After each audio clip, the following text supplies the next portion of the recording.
Tell us something about your job that you find to be rewarding.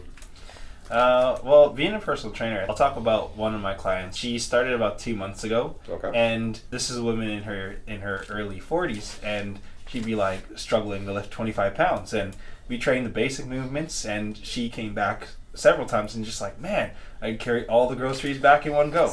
And like, as cool as it is to do all the stuff in the gym, lift heavy weights, all this other stuff, very seldomly do people celebrate the small wins. That's why I like being a chiropractor, man. Once you start to lose confidence in what your body can do, Yep. regaining it back, that is one of the best feelings that you could possibly hope to get that I've seen in my patient base.